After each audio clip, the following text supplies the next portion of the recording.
আসসালামু আলাইকুম, আপনাদের সবাইকে স্বাগত জানাচ্ছি এখনকার আলোচনা। আপনাদের সঙ্গে আছি আমি সিরাজুল ইসলাম। দর্শক, দুটো গুরুত্বপূর্ণ খবর আছে। একটা খবর হচ্ছে ইরানের জাতীয় নিরাপত্তা বিষয়ক সংসদীয় কমিটির প্রধান তিনি বলেছেন মধ্যপ্রাচ্য অঞ্চল থেকে খুব শিগগিরই মার্কিন বাহিনীকে বহিষ্কার করা হবে। খুবই গুরুত্বপূর্ণ কথা। যখন ডোনাল্ড ট্রাম্প ইরানকে ভয়ঙ্কর হামলার জন্য হুমকি দিচ্ছেন, তখনই ইরানের পক্ষ থেকে এই কথা বলা হলো এবং বলছেন কে? ইরানের সর্বোচ্চ জাতীয় নিরাপত্তা বিষয়ক সংসদীয় কমিটির প্রধান। আর আরেকটা গুরুত্বপূর্ণ খবর জাস্ট এই কিছুদিন আগে এসেছে, এখনও মেইন স্ট্রিম চ্যানেলে আসেনি। সে খবরটি হচ্ছে ইরানের উপর থেকে বেশ কিছু নিষেধাজ্ঞা প্রত্যাহার করেছে মার্কিন অর্থ মন্ত্রণালয়। তার মানে কি? তাহলে কি ইরানের সাথে আমেরিকার খুব দ্রুতই কোনো চুক্তি হতে যাচ্ছে বা সমঝোতা কোনো কিছু হবে? অবশ্য আগেও নিষেধাজ্ঞা প্রত্যাহারের ঘোষণা দিয়েছিল, কিন্তু পরবর্তীতে ডোনাল্ড ট্রাম্প প্রথমে সমঝোতা লঙ্ঘনের বা অমান্য করার ঘোষণা দেন। পরবর্তীতে তো দুই দেশের ভেতরে 13-14 দিন যুদ্ধ হলো। এবার আসলে কি হতে যাচ্ছে? তবে নিষেধাজ্ঞা প্রত্যাহারের ঘোষণা কিন্তু আমেরিকার পক্ষ থেকে দেয়া হয়েছে। এদিকে ওমানের সাথে ইরানের যে হরমুজ প্রণালী ব্যবস্থাপনার বিষয়ে যে আলোচনা হচ্ছিল, সেই আলোচনা চূড়ান্ত হয়েছে এবং চুক্তি হয়েও গেছে এমন কথা বলা হচ্ছে। তবে ইরানের পক্ষ থেকে ভিন্ন কথা বলা হচ্ছে। কি সেই ভিন্ন কথা? এদিকে ইরানের পররাষ্ট্রমন্ত্রী সাইয়েদ আব্বাস আরাকচি শুক্রবার পাকিস্তান সফরে যাবেন। তার মানে বেশ কিছু ঘটনার ভেতরে ঘটছে। আইআরজিসির পক্ষ থেকে ঘোষণা দেওয়া হয়েছে। এই পরিস্থিতির ভেতরেও সম্মিলিত একটা মহড়া হতে চাচ্ছে বিরাট বিশাল। আর আইআরজিসির পক্ষ থেকে ঘোষণা দেওয়া হয়েছে তারা নতুন করে নতুন ধরনের জাহাজ বিধ্বংসী ব্যালিস্টিক ক্ষেপণাস্ত্র তারা মোতায়েন করবে আমেরিকার বিরুদ্ধে লড়াই করার জন্য। সুপ্রিয় দর্শক, এই বিষয়গুলো নিয়ে এখনকার ভিডিওতে বিস্তারিত আলোচনা করার চেষ্টা করব। আশা করি আলোচনা ভালো লাগবে এবং আপনারা শেষ পর্যন্ত সঙ্গে থাকবেন। আর আলোচনা যদি ভালো লাগে লাইক, কমেন্ট, শেয়ার করবেন এবং চ্যানেলটি সাবস্ক্রাইব করে আমাদের পাশেই থাকবেন। দর্শক, চলুন বিস্তারিত আলোচনা করি। প্রথমে যে বিষয়টি আমি বলছিলাম, ইরানের জাতীয় নিরাপত্তা বিষয়ক সংসদীয় কমিটির যিনি প্রধান ইব্রাহিম আজিজি, তিনি বলেছেন মধ্যপ্রাচ্য অঞ্চলে আমেরিকার যত ঘাঁটি আছে সমস্ত ঘাঁটি থেকে মার্কিন সেনাদেরকে বহিষ্কার করা হবে। এই কথা তিনি বলেছেন এক্সপোস্টে। এবং তিনি আরও বলেছেন সেদিন খুব বেশি দূরে নয় যেদিন বা যখন মধ্যপ্রাচ্যের ঘাঁটিগুলো থেকে মার্কিন সেনাদেরকে বহিষ্কার করা হবে। তিনি খুব কনফিডেন্সের সাথে বলছেন কে? ইরানের জাতীয় নিরাপত্তা বিষয়ক সংসদীয় কমিটির প্রধান। এটা যেন তেন কোনো ব্যক্তি না, যেন তেন কোনো কমিটি না, এটা খুবই গুরুত্বপূর্ণ। এই কমিটির পক্ষ থেকে ইরানের জাতীয় নিরাপত্তা এবং পররাষ্ট্রনীতি বিষয়ক নীতি নির্ধারণ করা হয় এই কমিটির পক্ষ থেকে। তার মানে ইরানের সংসদ কিন্তু খুবই স্ট্রং। প্রেসিডেন্ট মন্ত্রিসভা যা খুশি তাই করবেন আর সংসদে হ্যাঁ না করবেন তা কিন্তু না। যে কোনো বিষয়ে সংসদে যদি সিদ্ধান্ত হয় সেই সিদ্ধান্ত বাস্তবায়ন করতে কিন্তু সরকার বাধ্য। এই যে কথাটা, এই কথাটা কিন্তু খুব গুরুত্বপূর্ণ এবং ওজনদার কথা। আমরা এই কথা কখন শুনছি?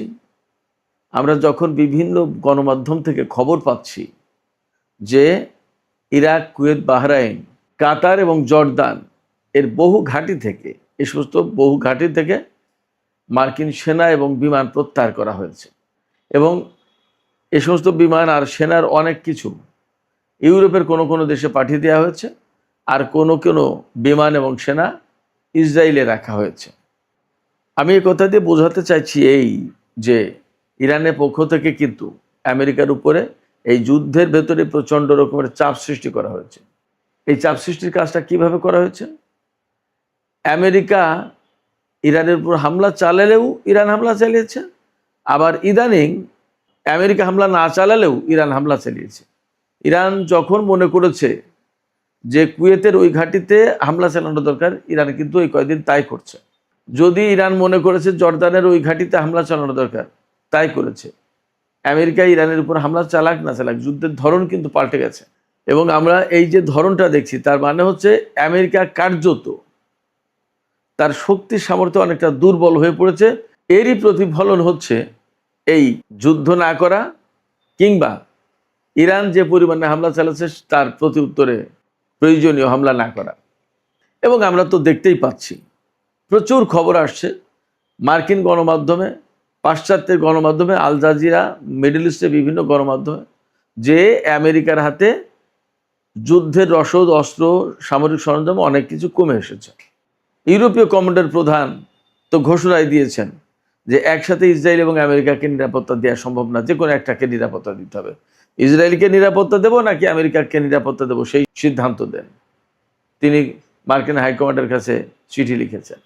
এবং ডোনাল্ড ট্রাম্প ইরানের বিরুদ্ধে কোন অপ্রচলিত ব্যবস্থায় প্রচণ্ড রকমের শাস্তিমূলক পদক্ষেপ নিতে পারবে সেই পথ খুঁজে পাওয়ার জন্য আমেরিকার কমান্ডারদের কাছে ইমেইল করা হয়েছে। তাহলে চিন্তা করেন আমেরিকা আসলে খুব ভালো অবস্থায় নেই এবং তারা মধ্যপ্রাচ্যে যে সমস্ত ঘাঁটি গড়ে তুলেছিল এই ঘাঁটিগুলো তো একেবারে বেশিরভাগ চুরমার হয়ে গেছে। এই ঘাঁটিগুলো তারা ধরে রাখতে পারবে না। আপনারা শুনলে হয়তো অবাক হবেন, মধ্যপ্রাচ্যের 13টা ঘাঁটি, আমেরিকার 13টা ঘাঁটি মোটামুটি একদম শেষ। 13টা ঘাঁটি, খুব কঠিন অবস্থায় আছে আমেরিকা। এই জায়গা থেকেই ইরানের সংসদ সদস্য এবং জাতীয় নিরাপত্তা বিষয়ক সংসদীয় কমিটির প্রধান ইব্রাহিম আজিজ কথা বলতে পারছেন এবং তার বলার যথেষ্ট গ্রাউন্ড আছে বলে মনে হচ্ছে যে আমেরিকাকে খুব শিগগিরই মধ্যপ্রাচ্য থেকে বহিষ্কার করা হবে। দেখা যাক কি হয়। তবে এরই মধ্যে আরও কতগুলো বিষয় আছে, সেই বিষয়গুলো যদি এর সাথে রিলেট করা যায় তাহলে পরিস্থিতি আরও সহজে ব্যাখ্যা করা যাবে। আমি আগেই বলেছি দুটো শিরোনাম, একটা হচ্ছে ইরান জুড়ে বিরাট বিশাল সামরিক মহড়া দিতে যাচ্ছে, নৌবাহিনী, বিমান বাহিনী এবং স্থল বাহিনী সব বাহিনী সংযুক্ত থাকবে এবং যৌথভাবে মহড়া চালাবে। আপনারা চিন্তা করুন, যুদ্ধের ভেতরে সামরিক মহড়া, এটা সাধারণ কোনো ব্যাপার না, অনেক গুরুত্বপূর্ণ ব্যাপার। এবং এই মহড়ায় ইরান অনেক গুরুত্বপূর্ণ নতুন নতুন অস্ত্রের ব্যবহার করবে এবং বিপুল সংখ্যক ক্ষেপণাস্ত্র পরীক্ষা করবে, এমনটা ধারণা করা হচ্ছে ব্যবহার করবে। অ্যাট দ্য সেম টাইম আইআরজিসির পক্ষ থেকে বলা হয়েছে তারা খুব শিগগিরই এমন জাহাজ বিধ্বংসী ব্যালিস্টিক ক্ষেপণাস্ত্র, এন্টি শিপ ব্যালিস্টিক মিসাইল, এটা মোতায়েন করবে খুব শিগগিরই। কেন মোতায়েন করবে? আইআরজিসির পক্ষ থেকে বলাই হয়েছে যে মার্কিন নৌবাহিনীর বিরুদ্ধে যুদ্ধের জন্য তারা এই ধরনের ব্যালিস্টিক ক্ষেপণাস্ত্র মোতায়েন করবে। তার মানে হরমুজ প্রণালী এলাকায় আমেরিকা যে অবরোধ আরোপ করে রেখেছে এই অবরোধ ভাঙবে সামরিক উপায়ে ইরান। তার আগের খবর কি? তার আগের খবর ছিল আমেরিকা যে ভারত মহাসাগর বা ওমান উপসাগর এলাকায় যে সমস্ত জাহাজ মোতায়েন করেছে সেই সমস্ত জাহাজ থেকে ক্ষেপণাস্ত্র ছোড়ার মতো ক্ষেপণাস্ত্র আমেরিকার হাতে নেই। তাহলে কি দাঁড়াচ্ছে? তাহলে দাঁড়াচ্ছে যে আমেরিকা আসলেই তারা অস্ত্র এবং সামরিক সরঞ্জামের ঘাটতিতে পড়েছে। এই অবস্থায় ইরান যদি প্রচণ্ড রকমের শক্তিমত্তা নিয়ে আমেরিকার উপর সামরিক দিক দিয়ে চাপ সৃষ্টি করতে পারে তাহলে হরমুজ প্রণালী থেকে আমেরিকা তাদের নৌ অবরোধ তুলে দিতে বাধ্য হবে। শুধু তাই না, মধ্যপ্রাচ্য অঞ্চলে যে সমস্ত ঘাঁটিতে এখনও মার্কিন সেনা মোতায়েন আছে সেই সমস্ত সেনা প্রত্যাহার করে সরিয়ে নিতে বাধ্য হবে। এবং আমি গতকালকে একটা ভিডিওতে বলেছিলাম সম্ভবত এমন পরিস্থিতি হবে যে পুরো মধ্যপ্রাচ্য অঞ্চলের মার্কিন সেনা সদস্যদের তাড়িয়ে গুটিয়ে নিয়ে ইসরায়েলে জড়ো করবে। ওখান থেকে হয় তারা হামলার শিকার হবে আর না হয় তারা সেখান থেকে চলে যেতে বাধ্য হবে জাহাজ ভরে ভূমধ্যসাগর দিয়ে, আটলান্টিক পাড়ি দিয়ে ইউরোপে বা আমেরিকায়। ইরান সম্ভবত এই ধরনের কোনো পরিকল্পনা করছে। এখন ইরান পরিকল্পনা করলেই তো হবে না, আমেরিকারও তো কিছু পরিকল্পনা আছে। কিন্তু আমরা এটাও দেখছি যে আমেরিকা কিন্তু মধ্যপ্রাচ্যে যে যুদ্ধটা করছে ইরানের বিরুদ্ধে, এই যুদ্ধে তাদের পরিকল্পনা কিন্তু খুব একটা কাজে লাগেনি। তারা কিন্তু এই পর্যন্ত বেসিক্যালি উইন করতে পারেনি, তারা লুজার। একথা বলতেই হবে। আজকেই পাকিস্তানের ডন পত্রিকা, ইংরেজি পত্রিকা ডন পত্রিকায় দেখেন কলাম লেখা হয়েছে, সেখানে বলা হচ্ছে যে ডোনাল্ড ট্রাম্পের এটাই অনুধাবন করা উচিত বা জরুরি যে তারা যে অপারেশন এপিক ফিউরি যেটা ইরানের বিরুদ্ধে চালিয়েছে সেটা ব্যর্থ হয়েছে, সেটা সফল হয়নি। অর্থাৎ 40 দিনের যে যুদ্ধ, সেই যুদ্ধে আমেরিকা যা চেয়েছিল তার তো কোনো কিছু অর্জন করা সম্ভব হয়নি। বরং উল্টো কি হয়েছে, হরমুজ প্রণালী আটকে গেছে। মধ্যপ্রাচ্য অঞ্চলে আমেরিকা যে সমস্ত ঘাঁটি ছিল সেই ঘাঁটিগুলো ধ্বংস হয়ে গেছে। মধ্যপ্রাচ্যে আমেরিকার যে মাতব্বরি ছিল, সারা বিশ্বে যে প্রভাব ছিল সেইগুলো শেষ। আমেরিকার অস্ত্রের যে ধার ভার ছিল, আমেরিকার অস্ত্র নিয়ে মানুষের ভেতরে যে সমীহ ভাব ছিল সেগুলো শেষ, কারণ ইরানের কাছে এগুলো টিকতে পারেনি। এবং আমরা তো বুঝতে পারছি যে ইরানের উপরে কত বেশি ক্ষেপণাস্ত্র এবং বোমা হামলা চালিয়েছে আমেরিকা ইসরায়েল, তারপরেও ইরান দাঁড়িয়ে থেকে প্রচণ্ড সক্ষমতার সাথে আমেরিকা ইসরায়েলের বিরুদ্ধে লড়াই করেছে এবং এখনও লড়াই করে যাচ্ছে। আমেরিকা সবসময় বলছে যে আমরা পৃথিবীর শ্রেষ্ঠ শক্তি। যদি তাই ধরে নিই তাহলে সেই শ্রেষ্ঠ শক্তি প্লাস মধ্যপ্রাচ্যের সবচেয়ে বড় শক্তি সামরিক দিক দিয়ে ইসরায়েল, সেই বড় শক্তি, দুটো বড় শক্তি একসাথে যুক্ত হয়ে ইরানের সাথে যুদ্ধ করেছে এবং ইরান সমানে বুক চিতিয়ে লড়াই করে যাচ্ছে এখনো পর্যন্ত। তাতে কি দাঁড়াচ্ছে? ভূ রাজনীতি, সমরনীতি, সামরিক কৌশল এবং সামরিক যে সমস্ত হিসাব নিকাশ, তার অনেক কিছু বদলে গেছে এবং সমস্ত সবকিছু পাল্টে যাচ্ছে। এরপরেই প্রশ্ন আসছে, এরপরে কি অবস্থা দাঁড়াবে?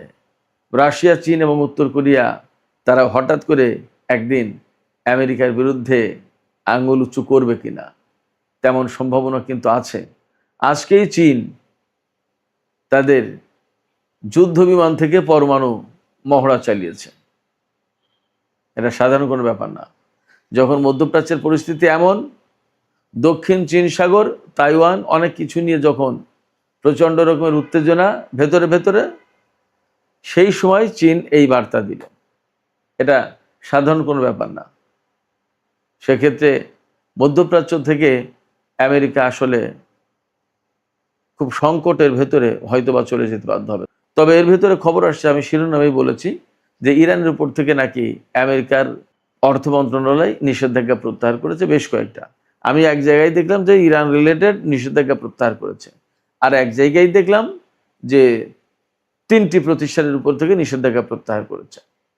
তো 3টি প্রতিষ্ঠানের উপর থেকে নিষেধাজ্ঞা প্রত্যাহার করুক আর 20টার উপর থেকে করুক, নিষেধাজ্ঞা প্রত্যাহারের পরিমাণ, মাত্রা বা ভলিউমটা কত, অর্থাৎ কত বৃহত্তর পরিসর কাভারেজ দিচ্ছে এই নিষেধাজ্ঞা প্রত্যাহারের ব্যাপারটা, সেটা একটা দেখার ব্যাপার। অর্থাৎ অনেকগুলো ব্যক্তি, প্রতিষ্ঠান, কোম্পানি এর উপর থেকে নিষেধাজ্ঞা প্রত্যাহার হবে কিনা সেটা একটা দেখার ব্যাপার। তবে সবচেয়ে বড় যে ব্যাপার, এই খবর যদি সত্যি হয় তাহলে বলতে হবে যে মধ্যপ্রাচ্যে যখন খুবই ক্রিটিক্যাল একটা অবস্থা, ডোনাল্ড ট্রাম্প ইরানের উপরে ভয়াবহ হামলার হুমকি দিচ্ছে এবং চুক্তির কথা বলছে, আর ইরান এবং ওমানের ভিতরে একটা চুক্তি হচ্ছে হরমুজ প্রণালীকে কেন্দ্র করে, এবং কাতার, পাকিস্তান, তুরস্ক, সৌদি আরব তারা চেষ্টা চালাচ্ছে ইরানের সাথে আমেরিকার কোনো চুক্তি করিয়ে দেওয়া যায় কিনা, এবং বলা হচ্ছে একটা চুক্তি হয়ে গেছে, সেটা হয়তো দ্রুতই ঘোষণা করা হবে।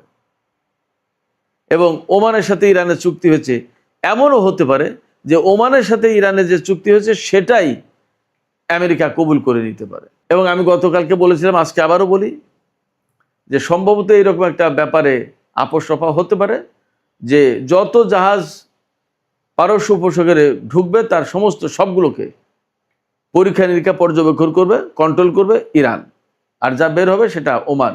হয়তো আমেরিকা তাই মেনে নিতে পারে। কারণ বাস্তবতা হচ্ছে কি, আমেরিকা যত যাই কিছু করুক, যত হুমকি ধমকি দিক আর যত যুদ্ধ করুক, হরমুজ প্রণালী খুলতে পারেনি। তারা এসেছিল ইরানের সরকার পরিবর্তন করতে, তারা এসেছিল ইরানের পরমাণু স্থাপনাগুলো সব ধ্বংস করতে, তারা এসেছিল ইরানের সামরিক বাহিনীকে ধ্বংস করতে, ইরানে একটা সরকার প্রতিষ্ঠা করতে নতুন। এগুলো কোনো কিছুই তো হয়নি। এখন যুদ্ধ হচ্ছে হরমুজ প্রণালী খুলবে কি খুলবে না। যে প্রণালী আগে যুদ্ধের আগে খোলা ছিল, সেই প্রণালী এখন খোলার জন্য যুদ্ধ করতে হচ্ছে। বাট আজ 5 মাস ধরে যুদ্ধ করেও সে প্রণালী খুলতে পারেনি। এ অবস্থায় একটা চুক্তি করে এখান থেকে বাণিজ্য নিয়ে হয়তো সরে পড়ার একটা ব্যবস্থা করার চেষ্টা করছে আমেরিকার সরকার। এছাড়া তার সামনে বিকল্প নেই, লাভ হবে না খুব একটা, যা পরিস্থিতি দেখা যাচ্ছে। সেই জায়গায় একটা চুক্তি যদি হয়ে যায়, দেখা যাক কি হয়। আমরা মনে করি যে যদি চুক্তি হয় এবং চুক্তির মধ্য দিয়ে যদি শান্তি পেরে, সেটাই বড় কথা।